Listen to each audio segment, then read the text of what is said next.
Vamos estar orando pela palavra. Senhor, nós te agradecemos por mais um dia na tua casa. Oramos em nome de Jesus, pedindo que o Senhor venha com o teu poder, me capacitando a transmitir a palavra de maneira bíblica e edificando a tua igreja. No nome de Jesus, amém. Amém, irmãos. Veja, hoje nós estamos diante dos principais textos do Novo Testamento. Para vocês terem uma ideia, esse texto aqui, ele vai lidar... Você pode fazer um favor para mim? Dá uma trocada nessa água para mim, por favor.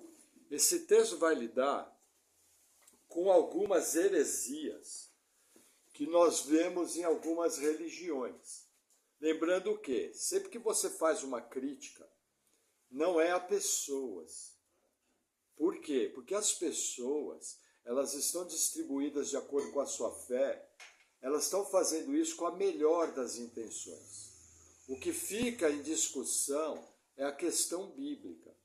E o que acontece? O texto que nós vamos expor hoje, ele é motivo de várias interpretações erradas, que levam as pessoas a práticas perigosas. Porque todo mundo, a grande maioria das pessoas, ela tem um conceito o quê? Que a Bíblia é a palavra de Deus. Então o que acontece? Toda e qualquer prática religiosa, ela sempre tem uma tendência de querer se apoiar na Bíblia. E é natural que seja assim. Todo mundo que defende uma prática religiosa, ele quer defender que aquilo que ele está falando está certo. E aí, como que nós resolvemos esse impasse? Veja, no Brasil, no mundo ocidental, existe um falso ensino. Eu, por exemplo, na minha família se ensinava o seguinte: cada um interpreta a Bíblia do seu jeito. Segundo ensino, todos os caminhos levam a Deus. Entendeu? Então, assim, o terceiro ensino, todos são filhos de Deus. Aí veja que interessante, Jesus Cristo falou que Ele era o caminho, Ele era a verdade e Ele é a vida. Ninguém vem ao Pai senão por mim. Então Jesus já nega uma das alternativas. Ele também nos ensinou que filhos de Deus são aqueles que creem no seu nome e o seguem. E também, pelo ensino dos apóstolos, o que nós aprendemos? Que só existe uma forma de interpretar a Bíblia. Então essa história que cada um interpreta do seu jeito, o que acontece? Ela é um perigo por quê? Porque ela abre precedente para as mais variadas práticas. Por exemplo, tem um camarada aí, um maluco, chamado Henri Cristo. E ele diz que ele é o próprio Jesus encarnado na Terra. Só que, na verdade, ele não passa de um embusteiro, de um aproveitador. Agora, olha que interessante, Jesus Cristo, há 2000 anos atrás, avisou, falou, e virão falsos cristos. Então, basta apenas você ler e buscar uma interpretação razoável. E o que nós vamos fazer aqui nessa noite, nós vamos expor a palavra e no final vou dar algumas aplicações em defesa da fé cristã, mostrando os erros, mas vocês vão notar o seguinte, o que eu vou fazer aqui é extremamente simples, não é nada complicado, qualquer pessoa com um pouquinho de interpretação de texto, ela vai chegar nas mesmas conclusões, sem nenhuma dificuldade. E é o que você vai ver, como as pessoas de boa fé acabam caindo na mão de outras pessoas que trazem um engano. Agora, qual que é a questão aqui? Se Jesus Cristo era realmente Deus, o que ele falou era verdade. E se ele diz que somente ele é o caminho, veja que interessante, ele não está falando de igreja evangélica, igreja A, igreja B.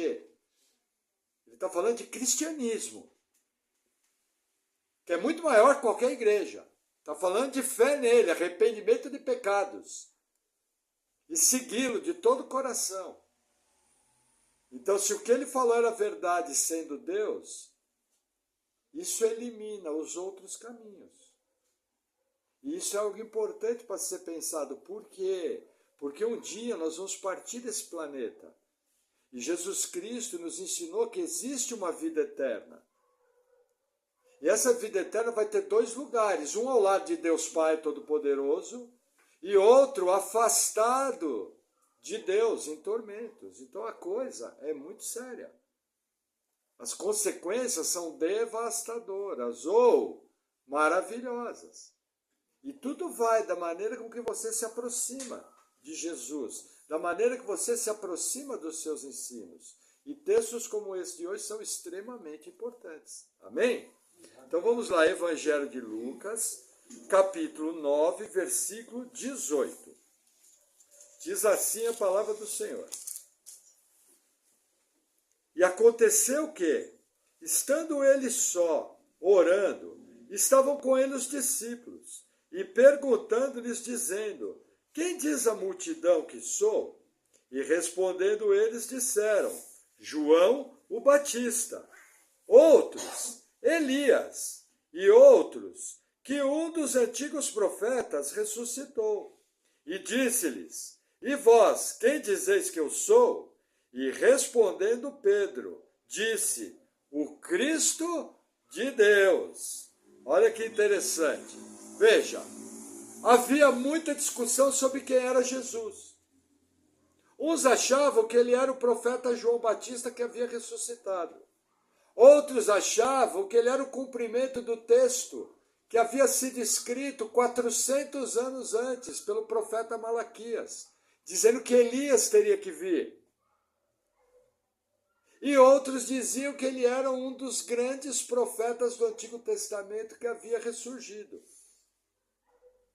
E aí Jesus chega para os apóstolos e fala, e vocês, quem dizem que eu sou? Aí Pedro se adianta, aquele jeitão Pedro de ser, e fala, tu és o Cristo. O que é o Cristo aqui? Cristo é o ungido, é o Messias, é o enviado para a libertação do povo. Essa é a declaração de Pedro. E ao declarar isso, Jesus continua o diálogo da seguinte forma, versículo 22. E admoestando-os mandou que a ninguém referissem isso. Olha que interessante. Jesus nunca aceitou ser recebido como rei. Jesus só aceitou ser recebido como rei dos judeus na entrada triunfal de Jerusalém, que por muitos é conhecida como Domingos de Ramos, que é comemorado na Igreja Católica, uma semana antes da Páscoa. Eu entendo, minha maneira de ler a Bíblia, que é sábado de Ramos, que aquilo não aconteceu no domingo, isso é motivo para uma outra palavra. E também não importa muito, sendo sábado, sendo domingo, Jesus entrou em Jerusalém montado num jumentinho, e ali ele aceitou ser chamado de rei dos judeus.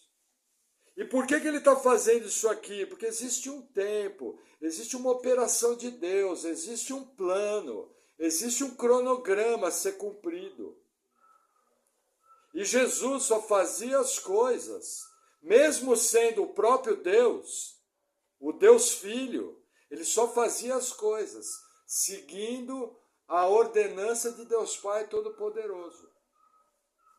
Tudo no cronograma certo. Então não era para ser revelado nesse momento, de maneira aberta, que ele era o Cristo. Porque o que o povo esperava? Que ele, sendo Cristo, ele viria como um grande general, expulsaria todos os romanos e Jerusalém voltaria até a sua glória. E ele estabeleceria o trono de Davi na terra e a grandeza de Israel seria restabelecida. Percebe o que está em jogo?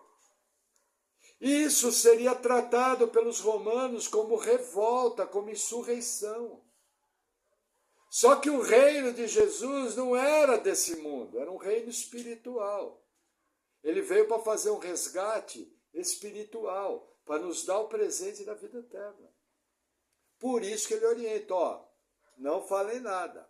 E aí ele continua orientando os discípulos, versículo 22, dizendo, é necessário que o Filho do Homem padeça muitas coisas, e seja rejeitado dos anciãos, e pelos principais sacerdotes, e dos escribas, e seja morto, e ressuscite ao terceiro dia. Jesus, ele começa a falar da sua morte e ressurreição.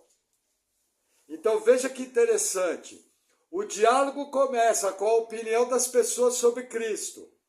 Olha o avanço da conversa. E a opinião das pessoas sobre Cristo é que nem a que tem hoje. Hoje em dia cada um tem uma opinião sobre Cristo. Um fala que ele foi um herói, outro fala que ele foi um homem mal compreendido, outro fala que ele foi um revolucionário. Só que ele dizia que ele era o próprio Deus. E nós, como cristãos, cremos que ele é Deus. E aí o texto avança. E Jesus fala da sua morte e ressurreição. Olha que surpresa para os apóstolos. Eles falam para Jesus, ó, tu és o Cristo. Mas na cabeça deles, ele ia ser um grande general. Mas Jesus coloca por terra essa ideia. E fala, ó, é necessário que eu vou padecer diante das autoridades. Eu não vou ser recebido como Messias. Eu não vou ser recebido como Cristo. E eu vou ser morto. Só que ao terceiro dia eu vou ressuscitar. O que vocês têm que entender aqui? Até esse momento aqui, a Bíblia falava muito pouco de ressurreição. Os judeus tinham alguma noção de ressurreição. Eles não tinham uma noção completa como nós hoje, que a Bíblia está toda escrita. Eles sabiam que haveria uma ressurreição, eles sabiam que eles iriam reviver, mas não havia uma teologia completa. Então tudo isso era extremamente complicado para os discípulos. Não era fácil para eles compreenderem isso. Eles iriam entender isso após a morte e ressurreição de Jesus, quando o próprio Jesus, já ressurreto, glorificado, viria explicar para eles. E viria ligar os pontos. Aí eles teriam pleno entendimento disso. Entenderam qual é a situação aqui? Hoje para nós é fácil. A Bíblia está escrita. 2000 anos após. Aqueles homens estão sendo edificados. E aí a narrativa continua. Versículo 23. E dizia a todos, se alguém quer vir após mim, negue-se a si mesmo, e tome cada dia a sua cruz, e siga-me. Porque qualquer que quiser salvar a sua vida, perdê-la-á, mas qualquer que, por amor de mim, perder a sua vida, a salvará. Porque que aproveita o homem granjear o mundo todo, perdendo-se ou prejudicando-se a si mesmo? Veja que interessante. Muitos interpretam essa passagem, existe, ó, veja, cristão sofre, sofre. Ser discípulo de Cristo vai trazer problemas? Em algum grau, vai. Mas existe um ensino errôneo em cima dessa passagem, querendo dizer, sabe, veja, existe na Bíblia uma teologia do sofrimento? Sim. Deus usa o sofrimento para nos amadurecer? Sim. Mas isso não quer dizer que eu vou viver uma vida de sofrimento por seguir a Cristo. São fases. Existem fases em que você sofre, e existem fases em que você se alegra. É assim que funciona. Agora, Jesus está sendo muito mais profundo. O que Jesus está falando aqui? Olha, você vai escolher viver o seu projeto pessoal de vida, ou você vai trabalhar em cima do meu projeto de vida para você? Essa é a pergunta que está aqui. Tomar a cruz aqui, o que é? Todas as vezes que diante do cristão a vontade dele se contrapor à vontade de Jesus, ele tem que negar a própria vontade e seguir o que Jesus orienta. Vou dar um exemplo bem tranquilinho para você entender. Você está na sua casa, domingo à tarde, almoçou bem, está todo mundo feliz rindo. De repente, um colega seu de trabalho que você está evangelizando lá na firma, liga para você e fala, estou precisando conversar. Aconteceu um problema sério aqui em casa. Aí você já olha para o celular com aquela cara de... Aí você lembra. e de por todo mundo pregar o evangelho a toda criatura, fazer discípulos, batizando em nome do Pai, do Filho e do Espírito Santo. Aí você lembra que você está evangelizando aquele seu colega. Aí você olha, todo mundo alegre em casa. E aí você decide, não, eu tenho que fazer a vontade do Pai. E vai dar atenção para o seu amigo. E deixa todo mundo se divertindo lá. Isso é tomar cruz. Às vezes você está belo e tranquilo. Isso é muito comum no Brasil. Vai passar o jogo do século. Irmãos, nada contra futebol. Mas se contrapor à obra de Deus, tem que ser colocado em segundo plano. Aí você está doido para ver aquele jogo, mas você fala, não, mas hoje é dia de cultuar a Deus. Aí você abre mão da sua vontade e vem fazer o que é certo. Entenderam? Isso é tomar cruz. Todas as vezes que a vontade de Deus se contrapor à sua, você abre mão da sua vontade e vai atrás da vontade de Deus. Se você pretende ser um discípulo de Cristo. Se você se aproxima de Jesus só para ficar rico, é melhor você procurar um banco ou um bom curso de investimento. Que talvez você vai ser até melhor assessorado. Aí eu tenho minha dúvida. Eu acho que não, mas pela visão mundana, sim. Mas pelo menos não vai estar se enganando, não vai estar servindo a Deus por motivação errada. Porque nós temos que servir a Deus porque nós queremos conhecê-lo, porque nós temos prazer nele, porque nós temos prazer na sua palavra. Nós queremos conhecer os seus altos caminhos. Nós queremos ver o nosso conteúdo ser transformado. Nós queremos ser realmente discípulos de Cristo e experimentar o melhor que a vida cristã tem, que é sermos íntimos do coração de Cristo.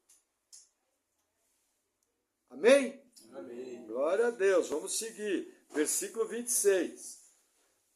Porque qualquer que de mim e das minhas palavras se envergonhar, dele se envergonhará o Filho do Homem, quando vier na sua glória, e na do Pai, e dos santos anjos. E em verdade vos digo que, dos que aqui estão, alguns há que não provarão a morte até que vejam o reino de Deus. Olha que interessante, aqui é um ponto do ministério de Jesus, em que as pessoas estão atrás de Cristo por causa do pão. Lembra que Jesus multiplicou a comida? Lembra que Jesus curava todo mundo? Lembra que Jesus expulsava demônios? Então a turma está atrás de Jesus por causa das benesses, daquilo que ele fazia. Só que aqui Jesus começa a mudar o diálogo e começa a falar do custo do discipulado cristão. E aí as pessoas entram numa crise, sabe? Aquele, opa, peraí. Mas quando eu vim para a igreja, me falaram que eu ia ficar bem de vida. Ninguém falou nada que a minha família ia me chamar de fanático. Mas quando eu vim para a igreja, eu achei que minha vida ia melhorar. Ninguém me falou nada da luta pessoal que eu estou tendo. Isso está diante de todo cristão. Muito mais naquela época, irmãos, entenda, nós hoje, igreja, somos habitados pelo Espírito Santo de Deus. Esse povo aqui não era. Era no bração forte da carne. Lógico, toda obra é capacitada pelo Espírito, mas eles não eram habitados pelo Espírito Santo, como a igreja é hoje. Isso só passou a acontecer no dia de Pentecostes. Então aqui está diante deles, você está se aproximando de Cristo, por quê? Por causa de bênção? Ou você está disposto a pagar o preço? Por isso que vão existir textos da Bíblia que vai mostrar que muita gente voltou atrás. Por isso que muita gente até hoje, quando começa a seguir a Cristo, e os problemas vêm, ela se afasta. Porque ela não consegue se manter no caminho. Irmãos, assim, numa boa, eu não quero ser pesado, mas eu preciso falar a realidade. Deixa de ser criança. Amadurece. Crescer dói. Amadurecer, você tem que pagar preço. Mas eu tenho uma certeza. Quando seus cabelos ficarem brancos que nem o meu, ou até mais, você vai olhar para trás, você vai olhar para sua família e vai falar, nossa, valeu a pena. Deus mudou meu conteúdo. Os medos foram embora. Eu posso partir hoje porque eu tenho confiança e tenho certeza da vida eterna. E eu deixei um legado cristão. Eu deixei uma família que ama Cristo. Eu deixei uma história de vida. Percebe? Eu toquei muitas vidas através da obra de Deus. Irmão, se você não está nesse projeto de ter o seu conteúdo mudado por Cristo, você está levando sua vida para frustração. Não estou dizendo que você não vai ter trabalho, não estou dizendo que você não vai encontrar um projeto de vida saudável, não é nada disso, não confunda. Deus não tem problema nenhum com você ter projeto pessoal. Mas a pergunta é, aonde que fica o projeto de Deus dentro do seu projeto pessoal? Quanto antes você entender que as duas coisas têm que se harmonizar e que o projeto de Deus tem que ser prioritário, melhor você vai viver, melhor você vai se encaixar, mais feliz você vai ser e você vai encontrar um sentido para a vida. Numa geração perturbada. A turma está colocando fim na sua existência por qualquer coisa. Isso é falta de sentido. Isso é falta de Deus no coração. O único que pode preencher o vazio no coração do homem é Jesus Cristo. Somente Ele, mais ninguém. O que eu estou falando para você? Não fique correndo atrás do vento. Irmãos, eu tenho um projeto de vida, eu amo viver minha vida, mas eu sempre estou de olho no projeto de Deus. E que o Senhor me guarde de nunca me desviar dele. Porque eu quero morrer servindo a Deus. Eu quero que os meus netos, meus bisnetos falem, ó, o vovô era canelinha de fogo. O vovô era bem louco, né? Ó. Pode ser nesse termo mesmo, vai ser bem a minha cara, né?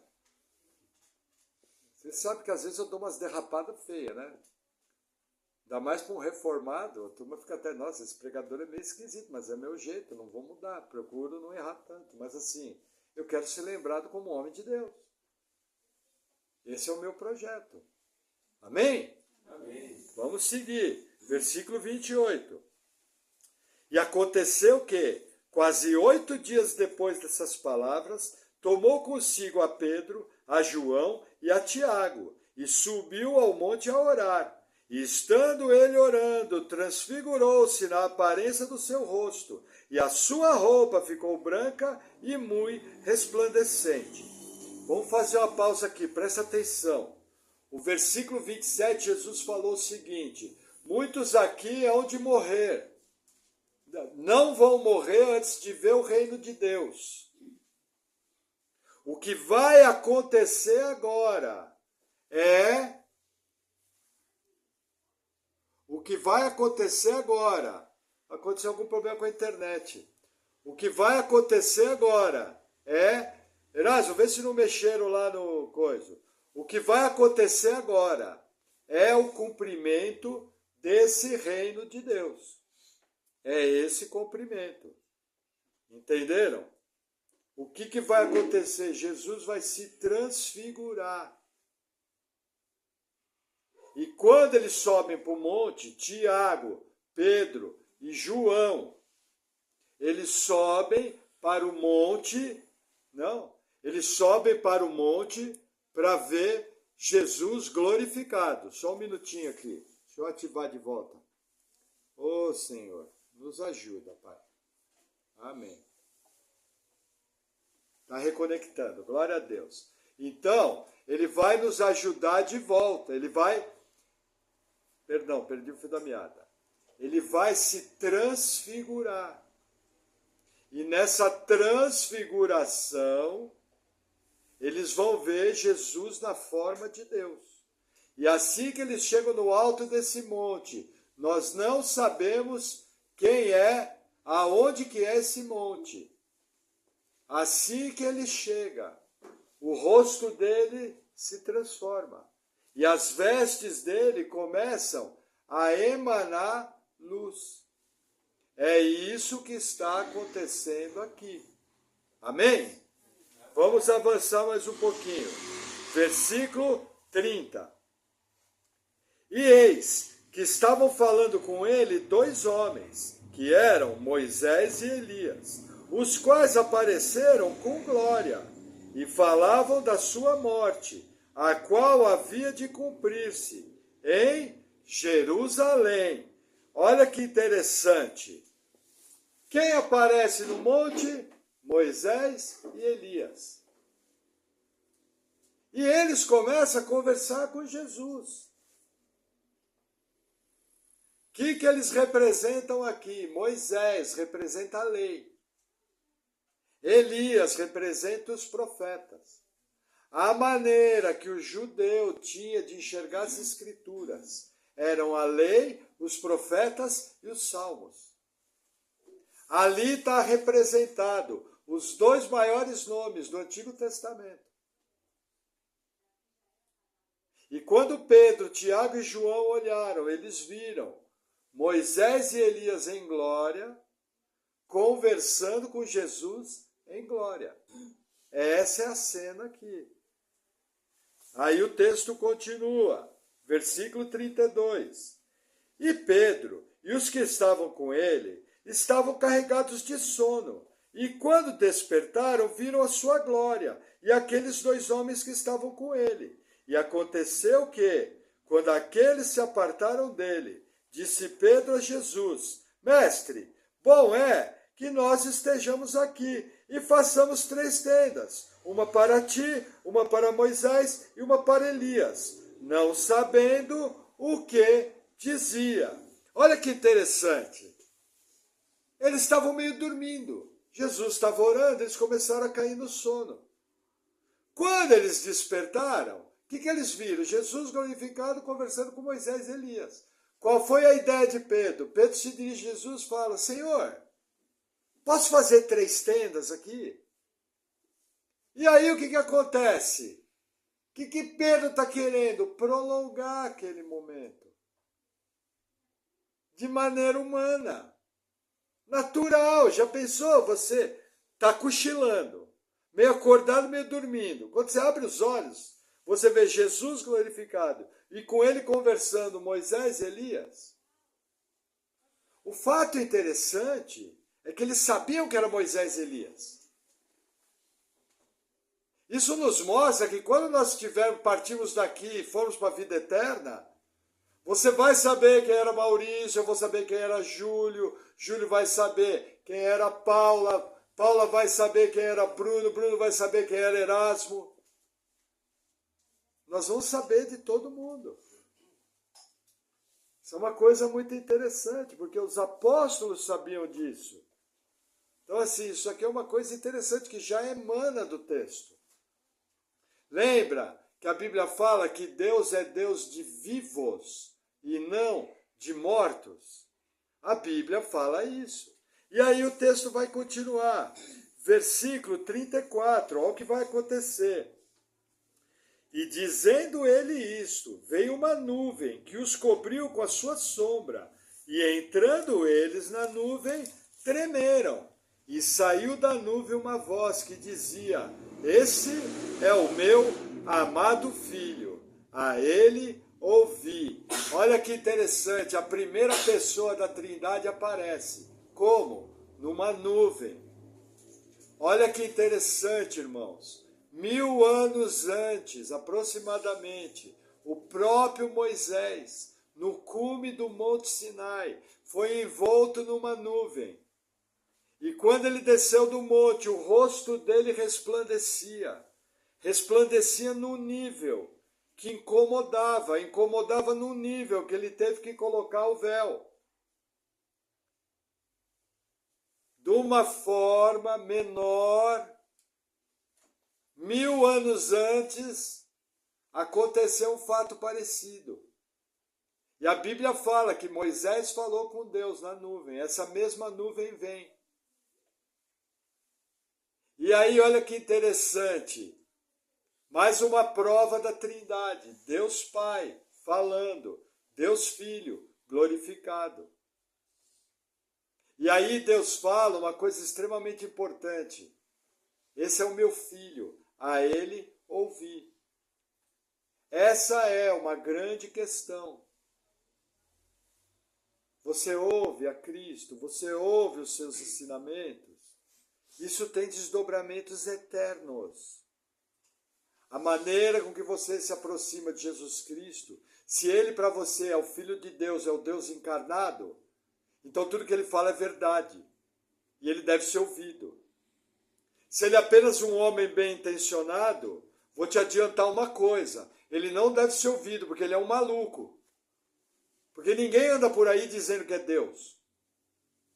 Ninguém anda por aí dizendo que é Deus e promete a vida eterna. Isso é uma coisa que as pessoas não param para pensar. Se Jesus é realmente Deus, ele deve ser ouvido. Se ele não é Deus, ele é um maluco, ele é um embusteiro, é um lunático. Porque pessoas em sã consciência não saem por aí dizendo que são Deus e que vão dar a vida eterna. É o que está em jogo aqui. Entenderam? Deixa eu dar um toque aqui.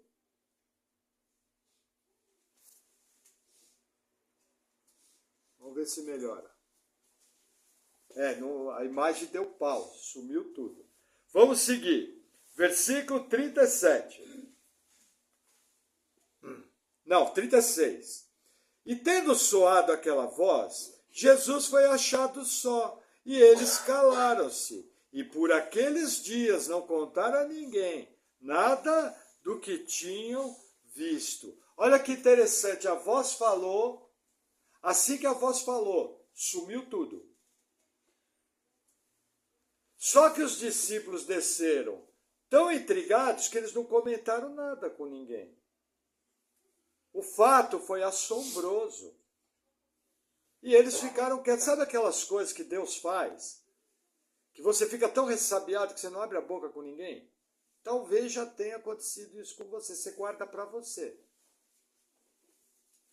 É o que está acontecendo aqui. E aí a narrativa vai continuar. Agora sim, versículo 37. Deixa eu tomar um gole de água. Os irmãos da internet não sei se estão vendo a minha imagem. Espero que estejam vendo, porque aqui está tudo apagado, viu, irmãos? Mas vamos seguir. Versículo 37. E aconteceu no dia seguinte que, descendo eles do monte, lhes saiu ao encontro uma grande multidão. E eis que um homem da multidão clamou, dizendo: Mestre, peço-te que olhes para o meu filho, porque é o único que eu tenho. Eis que um espírito toma e de repente clama, e o despedaça até espumar, e só o larga, depois de o ter quebrantado. Olha que interessante, descer o morro, acabou o sossego de Jesus. Por quê? Já veio uma multidão cercando. E um homem se dirige a Jesus, fala: Senhor, olha pelo meu filho. Um espírito maligno toma e ele começa a espumar e ele é quebrantado por esse espírito maligno. Aí veja que interessante, alguns vão chegar aqui e falar: ele tinha um ataque epilético. Já vi gente falando isso. Mas, irmãos, a Bíblia não fala de ataque epilético. A Bíblia fala que era um espírito maligno. Enfermidades são enfermidades, fazem parte do nosso corpo. Espírito maligno é espírito maligno. É outro povo. Aliás, é outro campo. Eu lembro que certa vez eu conversava com uma moça, extremamente bem intencionada, o irmão dela, ele era da igreja católica, mas ele acreditava bastante nas coisas da Bíblia, o Guido. E aí, falando sobre os milagres, a irmã dele, bióloga, chegou e falou: eu não acredito em milagre. Falei: mas por quê? Porque você, como católica, não acredita em milagre. Os católicos acreditam em milagre. Ela falou: porque é impossível. Aí eu parei, o senhor me deu uma luz. Eu falei, não me lembro o nome dela. Eu falei: deixa eu te falar uma coisa, que eu acho que você está errando num ponto. Ela falou: o quê? Você está querendo explicar algo metafísico de uma maneira física. Você está falando no campo dos homens. Você está falando no campo natural. E no campo natural realmente não existem milagres. No campo natural só existe a ciência humana e a nossa realidade material.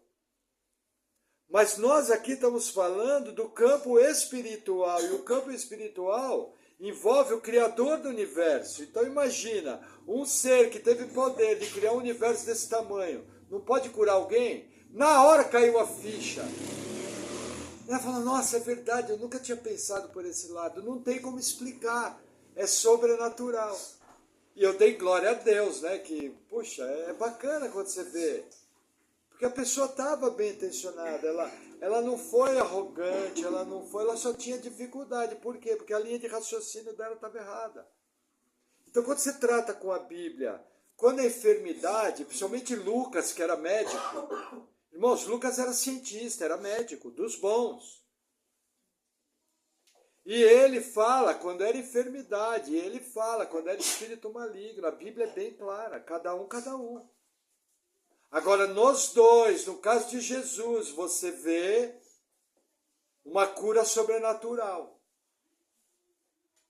Entenderam? E aqui esse homem estava desesperado, porque era o seu único filho. E ele estava vendo o seu filho ser duramente acossado por um espírito maligno. E olha o que aconteceu. Versículo 40. E roguei aos teus discípulos que o expulsassem, e não puderam. E Jesus, respondendo, disse, ó geração incrédula e perversa, até quando estarei ainda convosco e vos sofrerei? Traze-me aqui o teu filho. E quando ainda vinha chegando, o demônio derrubou e convulsionou. Porém, Jesus repreendeu o espírito imundo e curou o menino e o entregou a seu pai. Olha que interessante. Jesus aqui, ele faz uma reprimenda em cima da incredulidade. Entendeu? Não, deixa eu falar um fato importante. Não se sabe aqui se Jesus está repreendendo a incredulidade do povo ou se Jesus está repreendendo a incredulidade dos discípulos. Parece que provavelmente Jesus está repreendendo a incredulidade do povo daqueles que não criam que ele era o Cristo. Chamando aqueles que não criam que ele era o Cristo de geração incrédula. Qual que é a dificuldade aqui? O evangelista Lucas morreu, já está no Senhor com a glória, na glória. Eu não posso chegar em Lucas, cutucar ele e falar, ei, mano, o que você quis dizer naquele texto? Eu só vou poder fazer isso quando eu for até Lucas. Entenderam a dificuldade de interpretação bíblica? Eu não posso interpretar de qualquer maneira, eu tenho que entender o que o autor do texto queria dizer. E a ênfase do autor do texto aqui é que Jesus repreendeu a incredulidade do povo. E a ênfase era o quê? Havia um homem acossado seriamente por um espírito maligno. O espírito maligno estava tentando matá-lo e os discípulos não conseguiram repreender. E aí Jesus, com uma só palavra, repreende e entrega o menino curado. E aí o texto vai avançar. Não, vou parar por aqui, depois eu vou explicar.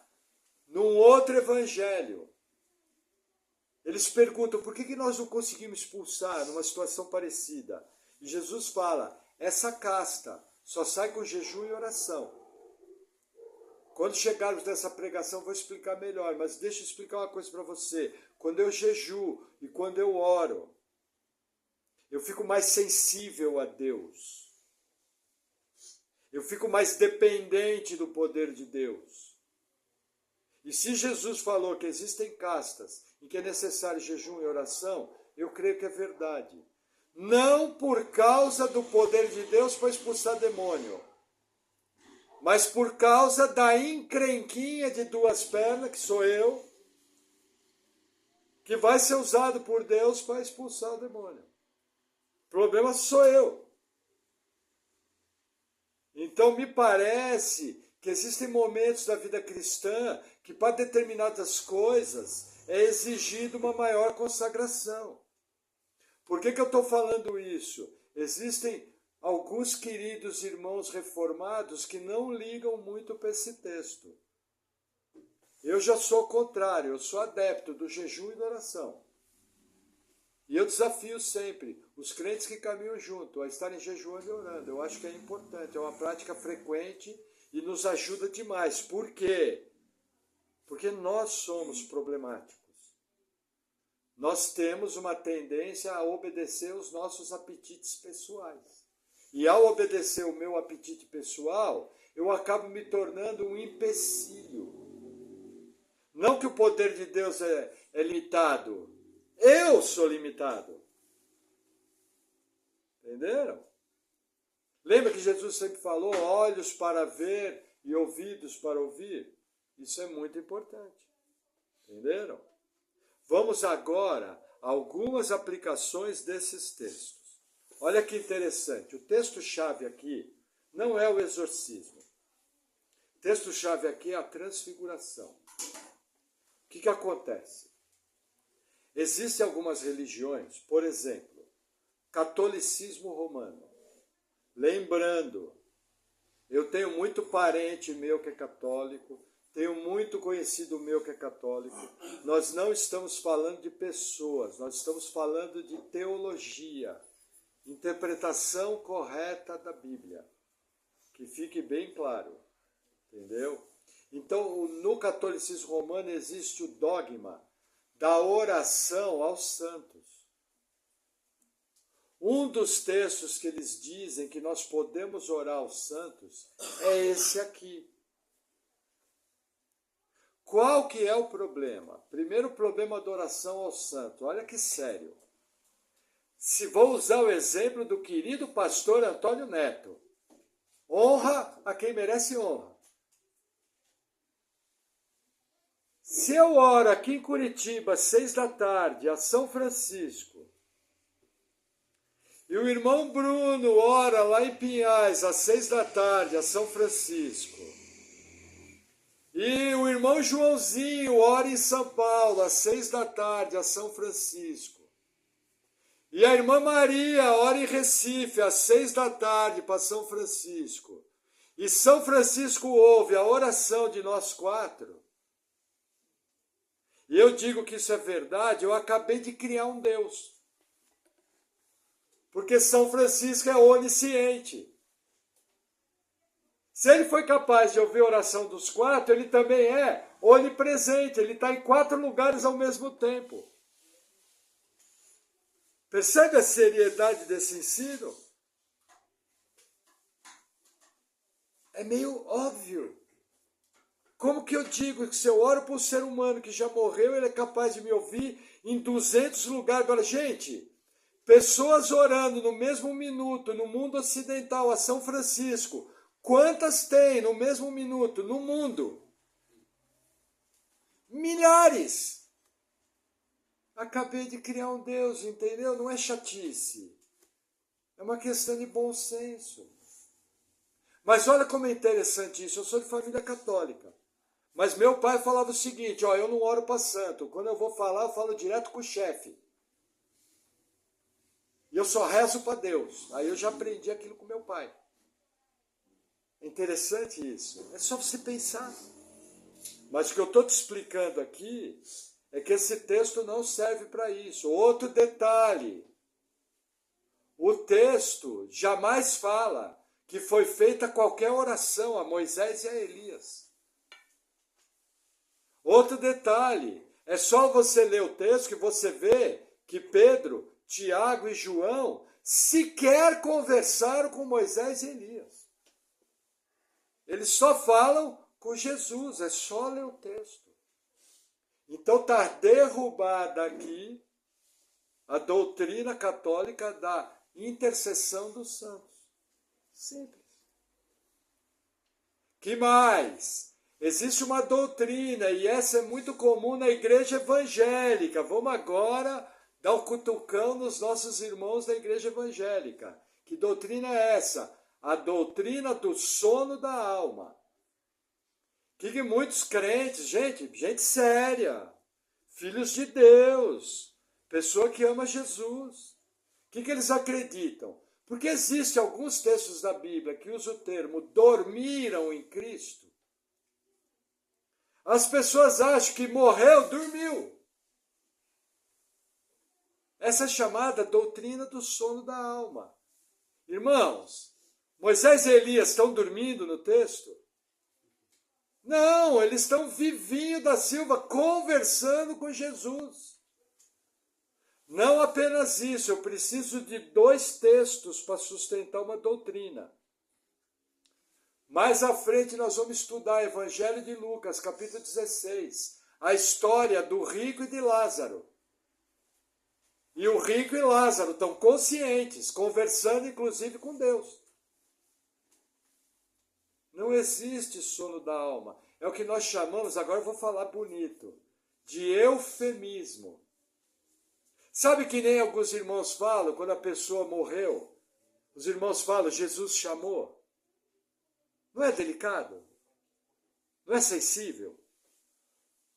Eu acho até bacana. Eu prefiro que falem, irmão Maurício morreu? Não, Jesus chamou, bem mais legal. Ó, lembrem disso, hein? O dia que vocês vão no meu velório, não, Jesus, de falar, Jesus chamou.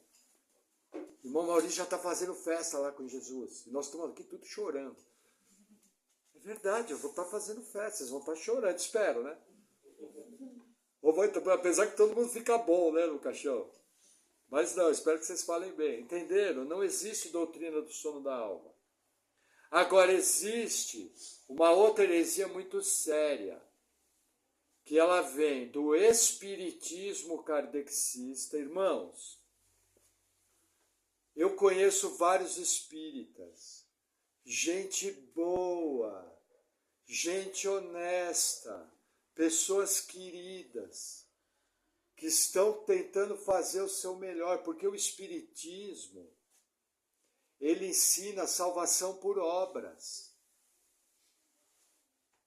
Então eles ensinam o quê? Que é possível o contato com mortos, usando esse texto. E aí existem vários motivos que derrubam isso. Primeiro, olha que interessante, Jesus conversava com Moisés e Elias sobre o seu sacrifício na cruz do Calvário. Correto? Está no texto, é só ler aí. O Espiritismo invalida a obra da cruz do Calvário. Nossa, pastor, por quê? Porque, veja, o Espiritismo ensina, primeiro, que Jesus não é Deus. Que Jesus é o maior espírito de luz que já pisou no planeta. Segundo, o Espiritismo não ensina que eu sou salvo pela cruz de Cristo. O Espiritismo ensina que eu sou salvo pelas minhas obras. Como? Eu venho para essa vida, eu trago um negócio chamado karma, que é o efeito das minhas obras negativas na vida anterior. Aí eu venho para essa vida, realizo boas obras, e eu faço um negócio chamado Dharma, que são as minhas obras boas. E aí eu morro. Só que eu morro, eu volto, mas eu volto um pouco melhor. E cada vez que eu morro e que eu reencarno, eu vou ganhando luz. Até que chega num ponto que eu não preciso reencarnar mais. Isso ensina hinduísmo, budismo, espiritismo, umbanda, todas as religiões. Qual é o problema? Onde que está a cruz de Cristo? Eu não preciso da obra redentora da cruz. Essas religiões ensinam o oposto da Bíblia. O que a Bíblia ensina? Deus veio atrás do homem. Deus amou o mundo. Deus encarnou como homem. Deus morreu na cruz do Calvário. Deus pagou o preço. Deus, inclusive, me deu a fé para crer. Percebe? São doutrinas opostas. E essa questão de reencarnação tem mais um problema. Ela é incoerente, porque olha que interessante. Se eu tenho uma carga negativa que precisa ser paga, eu teria que pagar essa carga, correto? Para me melhorar, certo? Aí vem o Bruno e me ajuda. Porque ele quer pagar a carga negativa dele. Mas ao me ajudar, ele me prejudica, porque eu não paguei minha carga negativa. Estão entendendo o raciocínio? Me fiz compreender? Se eu tenho que pagar a carga negativa, a Andriele vem e me ajuda, ela até está pagando a dela, mas acabou de me prejudicar. Eu falo, não, deixa eu pagar, você está maluca? Perceberam? É incoerente. Lógico, nós estamos falando isso do ponto de vista teológico. Mas os próprios espíritas, irmãos, tem muito espírita que não sabe, muito umbandista que não sabe que na religião deles Jesus não é Deus. Tem gente que está sendo muito enganada. Porque não sabe, está no engano. Qual é o nosso papel? Primeiro, orar por eles. Segundo, quando tiver uma oportunidade, com respeito, com educação, explicar o Evangelho de maneira simples. Eu, quando converso com o Espírito, eu falo assim, ó, deixa eu te explicar uma coisa. O Espiritismo fala que você vai se salvar. Jesus ensinou exatamente o contrário, ele vai me salvar. O Espiritismo ensina que a sua confiança para a salvação é as suas obras. Jesus ensinou o oposto, a minha confiança na salvação é na obra dele. A pergunta é, em quem você quer confiar? No Deus encarnado que é Jesus Cristo ou em você, mero mortal pecador? Simples. E deixa o Espírito Santo fazer a obra. Com amor, com respeito. Eu lembro uma vez, fui conversar com a minha falecida tia, que eu fui falar para ela não orar para Maria. Minha querida tia Carmen, doce de pessoa. Aí eu cheguei para ela e falei, tia, a gente não pode rezar para Maria. Qual foi a frase dela? Ela falou, mais um que Jesus não tem mãe. Eu falei, não, tia, não é isso. O que eu estou dizendo é que Jesus morreu na cruz do Calvário, não foi Maria. E que a própria Maria falou que ela precisava de um Salvador. Se ela precisava de um Salvador, ela não é apta para salvar. Palavras dela, tia, não leva a mal. Daí até eu falei, tia, sabe esses pastor que quer, falso pastor que quer roubar dinheiro do povo? Aí já mudou a conversa, né? Ela falou, sei. Eu falei, eles são enganadores da mesma maneira. Tem coisa na Igreja Católica que eles estão enganados. Agora, se a gente vai para a Bíblia, a gente não fica nem na mão de pastor ladrão e nem na mão de padre que está ensinando coisa errada. Entendeu? Espero que ela tenha ouvido. E espero que antes da sua morte ela tenha lembrado que só Jesus Cristo salva. E somente Ele é o Senhor. Mas eu não tenho poder de salvar ninguém. Mas eu lembrei da frase dela, mais um que Jesus não tem mãe. Lógico que Jesus tem mãe. E é uma mulher de Deus, né? Maria irmãos, Maria, né? Mulher de Deus. Amém? Que mais que a gente aprende? Olha que interessante. Os discípulos, novamente, só viram, não conversaram. Outro detalhe, havia muita luz. Quem já foi numa sessão espírita é exatamente o contrário. O ambiente é de pouca luz, os médiuns precisam de concentração e precisa de uma série de requintes, uma série de coisas para que as entidades apareçam. Curiosamente, a Bíblia nos ensina o seguinte, isso aí é pesado, mas eu tenho que falar. A Bíblia nos ensina que por trás dessas entidades, na verdade, são demônios, anjos caídos, que querem receber adoração como Deus e que odeiam a raça humana. E como o homem é um ser religioso, e o homem foi criado para adorar a Deus, ele tem que buscar algo. E se ele não busca a fé em Jesus, ele vai buscar outra coisa. Ele vai até buscar a religião do ateísmo. Que o ateísmo nada mais é que religião. Ah, pastor, como? Eu não posso provar para ele que Deus existe, ele não pode provar para mim que Deus não existe. Nós dois somos crentes. O ateu que não acredita em Deus e eu que acredito em Deus. Concorda, Bruno? Eu não posso provar para ele, ele não pode provar para mim. É religião. Mas entenda, por trás de uma entidade tem um espírito maligno. Entende? E a Bíblia proíbe, Deuteronômio, eu marquei aqui, Deuteronômio 18, 11, 12, proíbe o que chama de necromancia. Necro vem de morto, mancia é consulta. A Bíblia proíbe consulta aos mortos. Por quê? Porque a própria Bíblia explica lá no Pentateuco que são demônios que comparecem. Irmãos, eu cresci em São Paulo em meio ao ambiente espírita. Tem os charlatões? Tem gente que finge? Tem. Mas existem situações que são reais. Existem. Entendeu? O engano é muito mais complexo do que você imagina.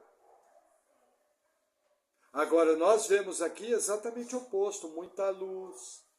A coisa totalmente fora do controle. Veja, Pedro, Tiago e João estavam fazendo o que na glorificação? Vou te responder, dormindo. Eles tiveram algum controle? Não, é só ler o texto. Vocês estão percebendo que é simples a interpretação? Que mais que eu marquei aqui? Veja. Tá.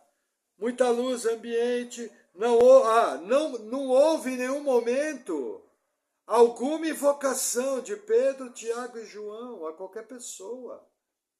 Quando eles abriram o olho, já estava todo mundo lá. Está no texto, Bruno. Eles abriram o olho e já estavam lá. É o que o texto fala. O texto é simples, o texto é claro. Entenderam? Eles não tinham controle nenhum. Então, dessa forma, você derruba fácil a doutrina espírita. Não pode usar. Qual é o problema das religiões? Elas querem se apoiar na Bíblia, porque a Bíblia tem credibilidade. Então, elas querem se apoiar. Como eles fazem? Até as falsas igrejas evangélicas, as chamadas pequenas igrejas grandes negócios, que não é igreja. Sabe a turma do vamos roubar a grana do povo? Isso é demoníaco, irmãos. Não é porque tem uma placa igreja evangélica que é igreja, viu? Até elas têm que pegar partes isoladas da Bíblia. Texto fora do contexto é pretexto. A nossa fé é inteligente. Deus nos deu um livro. Esse livro tem que ser interpretado com bom senso, com inteligência, através da luz do Espírito Santo. Através de regras. E fazer tudo com calma. Vocês perceberam aqui que eu só fiquei dentro do texto? Então, assim, se um dia você tiver que evangelizar alguém, volte nessa palavra. Estude essa palavra. E faça com amor, faça com argumento, faça com respeito. E entenda que Jesus morreu para que pecadores como eu, como você, tenham a vida eterna. Às vezes você tem diante de você um eleito. E Deus quer usar a sua vida para que ele seja evangelizado, seja alcançado. Nunca se esqueça disso. Amém? E a última doutrina que tem, que é a mais óbvia. Como é que é a reencarnação espírita, umbandista, budista, hinduísta? Hinduísta é pior ainda. Eu posso voltar passarinho, eu posso voltar vaca. Meu tio-avô pode voltar chimpanzé. Entendeu? É absurdo. Ele chega a botar um prato de farinha para... Se algum animal pisar ali, foi como um ente querido que morreu, reencarnou. Tem um camarada, tem um livro do irmão Dave Hunt, chamado A Sedução da Nova Era, algo assim, e que ele fala da conversão do hinduísta, que o pai dele era o mais alto grau do hinduísmo. Mais alto. E aí, quando o pai morreu, ele colocou o prato com farinha. Quando acordou de manhã, tinha pegado do que? Do passarinho. Ele falou, mas isso aí não vale nada. Se o meu pai, que era o mais alto, voltou como passarinho, estou perdido. E aí ele foi evangelizado e foi salvo. Eu não me lembro o nome dele, é Davi alguma coisa, David alguma coisa, não me lembro. Então o que acontece? Reencarnação normalmente é assim. Você pode ver, só tem príncipe, só tem gladiador, só tem rei, só tem princesa. Ninguém é pipoqueiro, ninguém é pitimbado, ninguém é servente pedreiro, com todo respeito. Ninguém é boia fria. Você chega na frente e ele fala, você foi uma rainha cigana. Você fala, legal, manda meu ouro aqui. Entendeu? A Bíblia não fala de reencarnação. A Bíblia fala que nós vamos voltar nesse corpo glorificado, perfeito, para passar a eternidade junto com Deus. Eu vou saber quem é Jomar, eu vou saber quem é Júlio, você vai saber quem foi sua esposa, você vai reconhecer seus filhos, você vai saber quem foi seu bisavô que morreu em Cristo. Deus é Deus de vivos. Você vai comemorar muita gente no céu. Vocês vão lembrar de mim. Vocês vão me ver comparecer diante do tribunal de Cristo para responder pela vida de vocês, por tudo que eu ensinei aqui. Percebe? Tudo claro, tudo nítido, tudo luz, tudo transparente, sem misticismo. Deus é Deus de luz, nele não habita treva alguma. Começou com muito nhenhenhé, pula fora, é fria, é doutrina de demônios, é engano. Crê em Jesus Cristo como seu Deus, se arrependa dos seus pecados, começa a segui-lo e começa a andar em novidade de vida, e de preferência, né? Lê a Bíblia, manual de instrução, manual do fabricante. E quero ver se sua vida não muda. Quero ver se você não vai experimentar uma paz que transcende todo entendimento e não vai ter um novo sentido da sua vida. Tudo claro, tudo transparente, tudo belo. Amém? Amém. Vamos orar?